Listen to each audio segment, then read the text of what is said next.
आज की सीरीज में आप सभी का स्वागत है। हम बेसिक्स ऑफ क्लाइमेटोलॉजी पढ़ रहे हैं, जिसमें हमने देखा कि जलवायु विज्ञान के कंसेप्ट में क्या क्या हम पढ़ने वाले हैं और टेम्परेचर को हमने थोड़ा सा डिस्कस किया है। अब हम देखते हैं ऊष्मा बजट। ऊष्मा बजट देखिए दो, हीट बजट। हीट बजट में हम पढ़ने से पहले कंसेप्ट देखेंगे। कंसेप्ट ये देखेंगे कि हीट और बजट का क्या मतलब है। फिर उसके अलावा हम देखेंगे ऊष्मा स्थानांतरण की विधियाँ। अब ये विधियाँ यानी मैथड्स ऑफ हीट ट्रांसफर, कैसे वायुमंडल से किस तरीके से हीट ट्रांसफर होती है और पृथ्वी की सतह से कैसे हीट ट्रांसफर होती है। ठीक है। बजट यानी इनपुट और आउटपुट, स्थानांतरण यानी ट्रांसफर किस तरीके से होगा। अभी इसको थोड़ी देर बाद देखते हैं। पहले हम फोकस करते हैं हीट पे। हीट हम दो तरीके की पढ़ेंगे यहाँ पे। एक पढ़ेंगे संवेदनशील ऊष्मा और एक हम पढ़ेंगे गुप्त ऊष्मा। ये होता है लेटेंट हीट और ये होते हैं सेंसिबल हीट। सेंसिबल हीट, ठीक है। सेंसिबल हीट होगी और ये आपकी होगी लेटेंट हीट। अब सेंसिबल हीट क्या होती है? महसूस कर सकते हैं, हम महसूस कर सकते हैं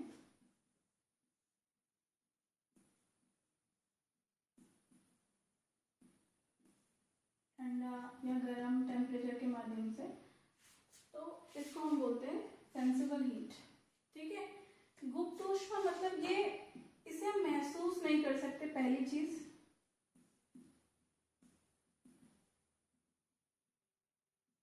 ये बॉडी में निहित होते हैं। जो भी हमारे पास बॉडी या सिस्टम है उसमें ऑलरेडी एग्जिस्ट करती है, बॉडी में निहित होती है। संवेदनशील ऊष्मा का क्या मतलब है जिसको आप महसूस कर सकते हैं? हमारा कोई मैटर है, ये इसमें सम्मान लेते हैं कि ये इसके मॉलिक्यूल्स यानी अणु हैं।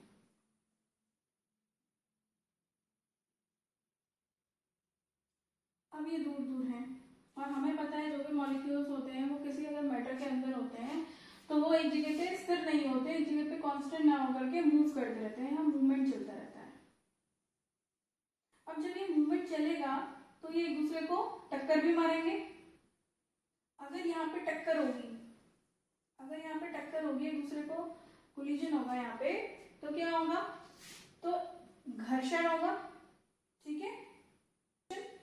तो यहाँ पे फ्रिक्शन होगा। टक्कर होगी तो क्या होगा? फ्रिक्शन होगा। फ्रिक्शन होगी तो क्या होगा? हीट जनरेट होगी। हीट जनरेट होगा, हीट जनरेट होगा। हीट जनरेट होगा तो क्या होगा? टेम्परेचर बढ़ जाएगा। समझ रहे हैं आप अपने दो हाथ लीजिए, इनको आप आपस में ऐसे ऐसे रगड़िए तो क्या होगा? ये फ्रिक्शन की वजह से वो आपको आपकी हथेली गर्म दिखेगी। तो सेम चीज गर्म लगेगी। तो सेम चीज यहाँ पे होगी कि जब ये आपस में, जो किसी पदार्थ के अंदर के अणु जो आपस में एक दूसरे से टकराते हैं तो घर्षण के कारण यानी फ्रिक्शन के कारण हीट जनरेट होती है। तो उसकी वजह से उसका टेम्परेचर इंक्रीज हो जाता है, तापमान बढ़ जाता है और आपको यहाँ पे बढ़ा हुआ तापमान महसूस होता है।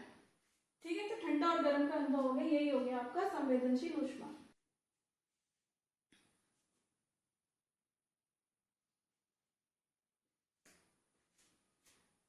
तो जब आपने देखा कि किसी पदार्थ के अणु जब आपस में टकरा रहे हैं तो घर्षण यानी फ्रिक्शन के माध्यम से हीट जनरेट होती है और तापमान बढ़ जाता है। तो इसका मतलब अगर वायुमंडल में भी तापमान इंक्रीज होगा, इसका मतलब वायु के अणुओं की गति ज्यादा होगी।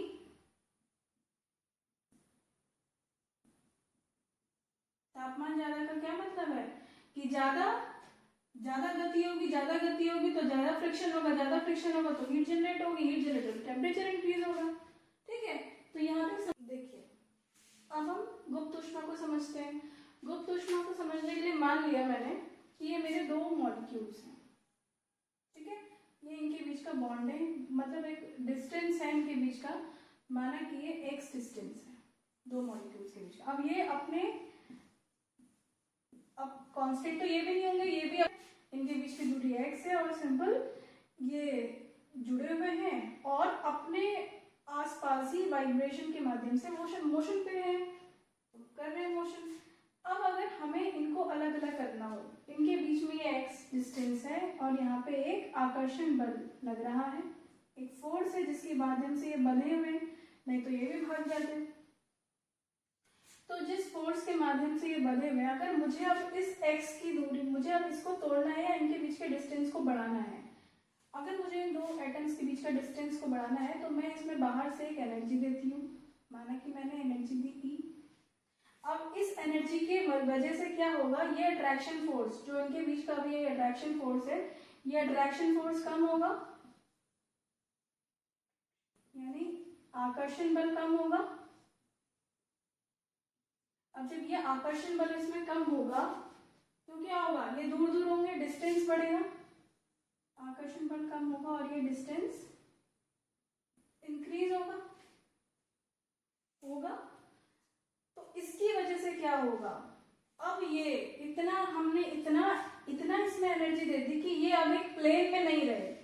अभी तक जैसे अगर ये पानी है और ये पानी के बीच में मॉलिक्यूल ये है, तो अब हमने इतना एनर्जी बाहर से दे दिया है कि अब ये इस प्लेन को छोड़ करके, जो प्लेन है वाटर का प्लेन, इसको छोड़ करके अब ये ऊपर एयर में जाने लग गए, जिसे आप इवेपोरेशन कहते हैं। तो पानी किस में बदल रहा है, पानी बदल रहा है भाप में, वाष्प में, ठीक है।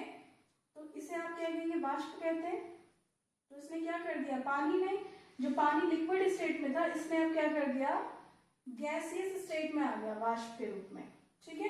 क्योंकि जो बाहर से हमने एक्सटर्नल एनर्जी दी, कोई हीट दी, हमने एनर्जी दी बाहर से, और ये इनके बीच का जो फोर्स है, अट्रैक्शन फोर्स, वो कम हुआ और उसकी वजह से उनके बीच का सेपरेशन बढ़ गया। ये सीधे सरफेस पे आए, सरफेस से सीधे ऊपर चले गए, इस वाले पूरे बॉन्ड को तोड़ के ऊपर चले गए। तो क्या हुआ यहाँ पे, पानी वाटर से क्या बना, वाटर से भाप बन गई, वाष्प बन गई।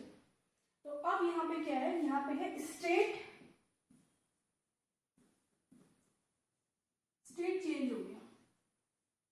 देखिए सेंसिबल हीट के बारे में दो चीजें हम इस रिजल्ट में देखते हैं, जो अभी तक हमने पढ़ा कि संवेदनशील ऊष्मा से हमें क्या रिजल्ट मिले, जो हमने समझा।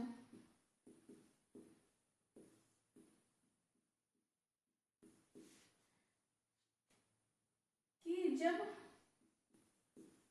तापीय परिवर्तन, तापमान में परिवर्तन,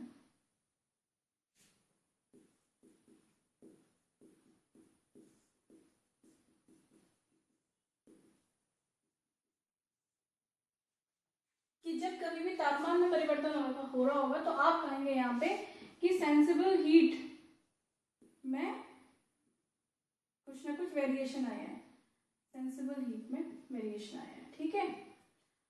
दूसरी बात जो हमने यहाँ से सीखी, क्या सीखी, कि अणुओं की गतिज ऊर्जा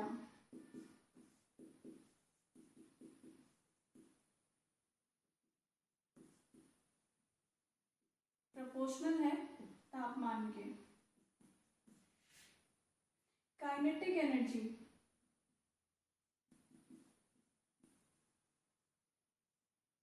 of atom proportional to temperature. मतलब टेम्परेचर जितना ज्यादा होगा उतना ज्यादा ये आपस में टकराएंगे, क्योंकि उसकी गतिज ऊर्जा बढ़ेगी, काइनेटिक एनर्जी बढ़ेगी, तो आपस में जितना ज्यादा टकराएंगे उतना ज्यादा फ्रिक्शन होगा, टेम्परेचर इंक्रीज होगा, ठीक है। सेम चीज आप उल्टी सीधी इसको अप्लाई कर सकते हैं कि टेम्परेचर इंक्रीज हो तो ये बढ़ा और गतिज ऊर्जा तो तापमान बढ़ गया, ठीक है। दूसरी चीज हमें जो समझ में आई, गुप्त ऊष्मा यानी लेटेंट हीट से,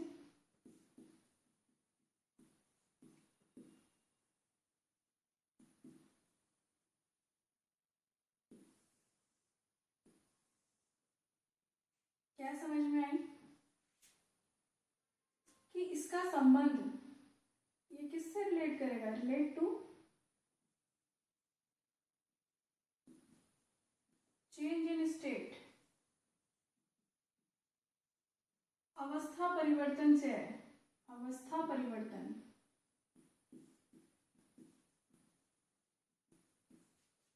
समझ क्या मतलब है गुप्त ऊष्मा की? वाटर तब तक वाटर है जब तक ये एक एक्सटेंट तक उसे एनर्जी ना मिले बाहर से और वो इस सरफेस के अंदर ही रहे उसके मॉलिक्यूल। वो एनर्जी है इसकी क्या? गुप्त ऊष्मा की। ये पानी पानी ही बना रहे, इनके बीच का अट्रैक्शन इतना हो कि इस सरफेस को क्रॉस ना कर पाए। अगर एक ग्लास है तो इसके सरफेस को क्रॉस ना कर पाएंगे एटम्स, तो तब ये बने रहेगा क्या? पानी। जैसे ही इस सरफेस को ये एटम क्रॉस करके स्टेट में चेंज हो गया और ये बन गया भाप यानी वाष्प। ठीक है, तो उतना जितने में उतनी एनर्जी जितने में कोई भी वस्तु कोई भी मैटर अपनी स्टेट को चेंज ना करे उसको उस मैटर की गुप्त ऊष्मा कहते हैं। तो क्या? अवस्था परिवर्तन से संबंध है। ठीक है, दूसरा अणुओं के बीच की दूरी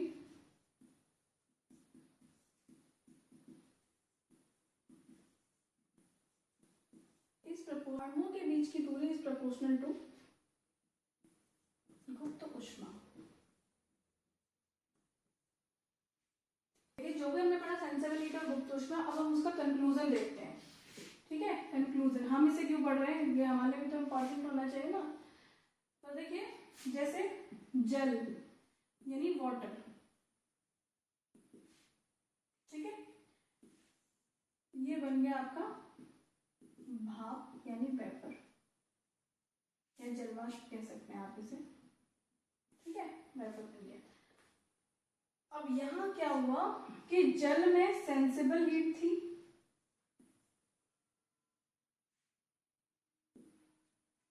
तो ये अब जल ने अपना भाप बन के क्या करा? अपना स्टेट चेंज करा, अपना अवस्था परिवर्तन करा।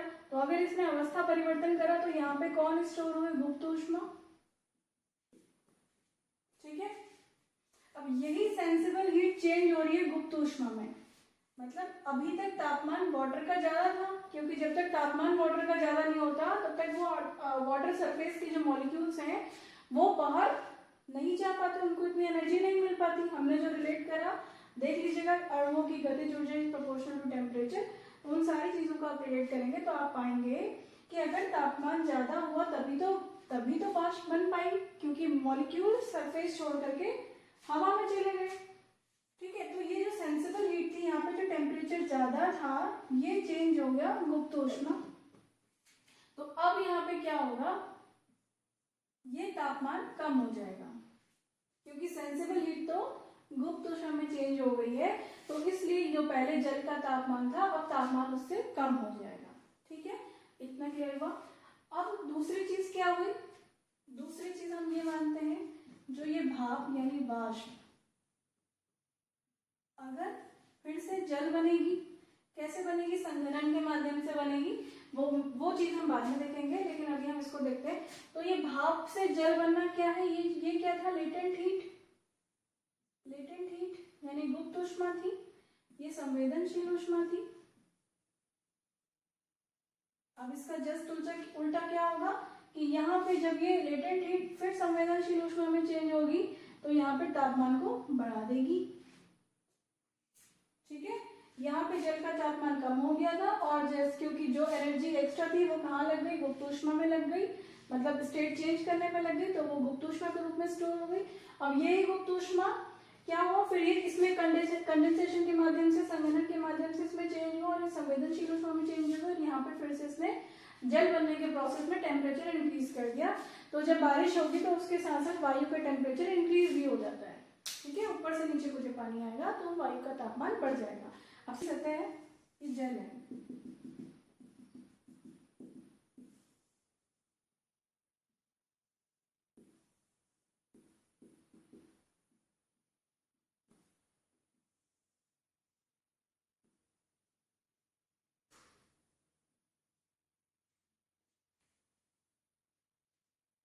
तो ये पृथ्वी की सतह से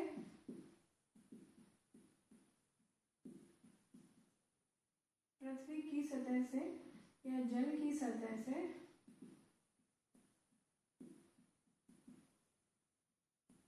ऊष्मा स्थानांतरण हुआ वेपर के रूप में। ठीक है, फिर संघनन हुआ, संघनन के माध्यम से बारिश हुई, बारिश के माध्यम से फिर क्या हुआ? फिर ऊष्मा का स्थानांतरण पृथ्वी की ओर।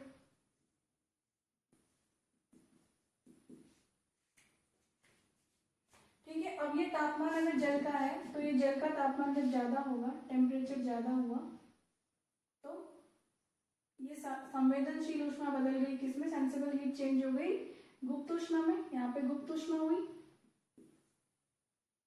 गुप्त ऊष्मा यानी लेटेंट हीट।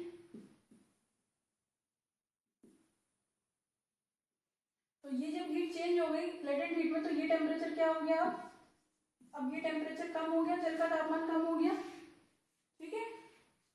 अब क्या हुआ, फिर ये गुप्त ऊष्मा फिर से जब पानी वानी बन रहा था, फिर से पानी में चेंज हुई, संघनन हुआ, पानी की बूंदें बनी, बारिश हो रही थी, तो बारिश होगी तो ये फिर से पानी में चेंज होगा, पानी में चेंज होगा तो क्या होगा, यहाँ पे गुप्त ऊष्मा चेंज होगी किसमें, संवेदनशील ऊष्मा में, और तापमान इंक्रीज हो जाएगा वायु का। तो ये यहाँ पे वायु का तापमान इंक्रीज हो जाता है, ठीक है। तो इस तरीके से पूरा प्रोसेस होता है, मतलब पूरा गेम किसका है, सिर्फ टेम्परेचर बैलेंसिंग का। अगर आप ज्योग्राफी को देखेंगे तो सिर्फ बैलेंसिंग का गेम है। जल का तापमान ज्यादा हो गया तो वेपरेशन होगा, नहीं तो और ज्यादा गर्म होते जाएगा तो पृथ्वी अल्टीमेटली गर्म हो जाएगी। तो उन सारी चीजों को अवॉइड करने के लिए नेचर अपने आप को बैलेंसिंग करती है। टेम्परेचर जैसे ही बढ़ता है वेपरेशन होता है, बादल बनते हैं, बारिश होती है, तापमान फिर कम, ठीक है। अब मेन टॉपिक में आने से पहले हम एक टॉपिक को और समझ लेते हैं, फिर आपके लिए बहुत ही आसानी हो जाएगी कि ऊष्मा का स्थानांतरण, हीट ट्रांसफर, ऊष्मा का स्थानांतरण, हीट ट्रांसफर, ठीक है। तो इसके हीट ट्रांसफर के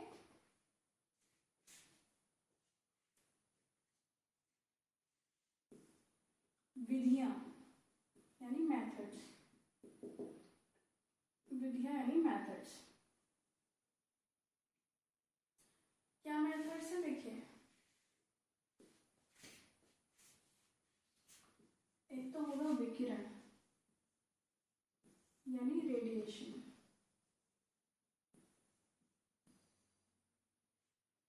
फिर होता है चालन, कंडक्शन,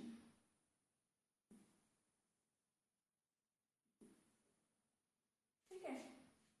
एक होता है संवहन, एक होता है अभिवहन, एडवेक्शन। अब ये कैसे कैसे होते हैं वायुमंडल में ये भी दिखाएंगे, कन्वेक्शन, ठीक है, कन्वेक्शन है, एडवेक्शन। देखिए जब तक हमें एनर्जी और मास में कुछ भी संबंध पता नहीं था, तब तक हम एनर्जी को अलग पढ़ते थे और मास को अलग पढ़ते थे। फिर न्यूटन ने हमें बताया E=mc², यानी ये दोनों आपस में कन्वर्टेबल हैं, एनर्जी भी मास में कन्वर्टेबल है। तो अब हम इसीलिए हम पढ़ते हैं रेडिएशन। तो रेडिएशन में क्या पढ़ते हैं, तो ये बेसिकली विद्युत चुंबकीय तरंगे, क्या है विकिरण, विद्युत चुंबकीय तरंगे हैं, इलेक्ट्रो मैग्नेटिक वेव्स हैं ये, और सबसे इंपॉर्टेंट चीज no medium required, no medium required,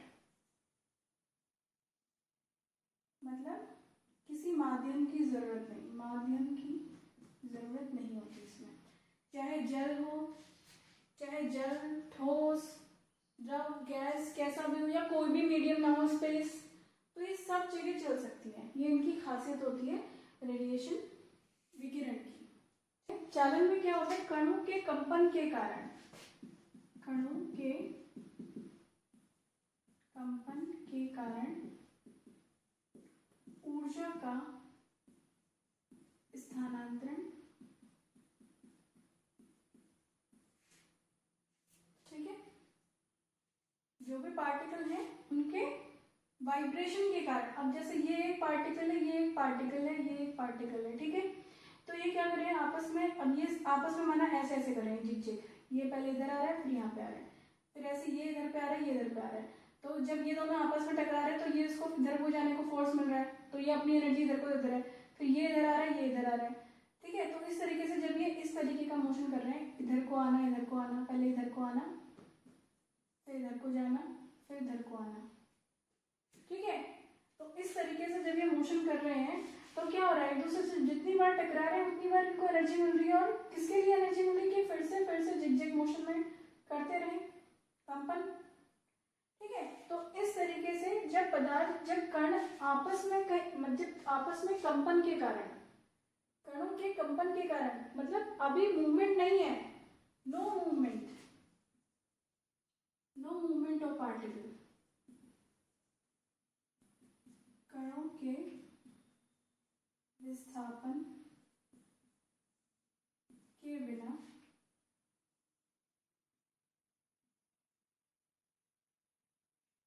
संपर्क विधि से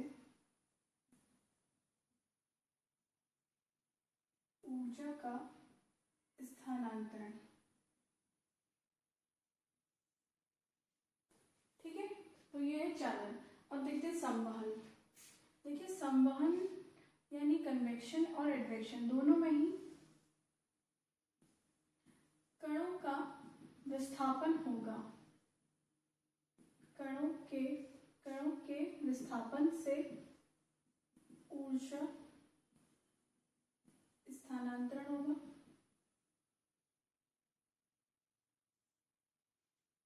ठीक है, विस्थापन तो होगा, जैसे एक मॉलिक्यूल यहाँ से वहां गया, उसको अपनी एनर्जी दी, फिर ये मॉलिक्यूल यहाँ से यहाँ गया, इसको अपनी एनर्जी दी। इस तरीके से नंबर ऑफ मॉलिक्यूल्स बहुत ज्यादा हो गए तो ये इस तरीके से इधर उधर मूवमेंट करके अपना एनर्जी ट्रांसफर करते रहते हैं। तो जो अभी वहां जब क्षैतिज दिशा में यानी हॉरिजॉन्टली अगर एनर्जी ट्रांसफर हो रहा हो, अगर कण हॉरिजॉन्टली मूवमेंट करके एनर्जी ट्रांसफर कर रहे हैं तो उसको बोलेंगे एडवेक्शन। और अगर कणों के वर्टिकल मूवमेंट से, वर्टिकल यानी ऊर्ध्वाधर दिशा में मूवमेंट के कारण, कणों की ऊर्ध्वाधर दिशा में मूवमेंट के कारण एनर्जी का ट्रांसफर हो रहा है, उसको हम बोलेंगे कन्वेक्शन, संवहन। ठीक है, अब हम ये सारी चीजें चलिए एक ही एग्जांपल में देख लेते हैं कि हमारे क्या यूज किए ये सारी चीजें। देखिए ये अर्थ है, ये अर्थ का सरफेस मान लिया मैंने। ठीक है, ये है अर्थ सरफेस।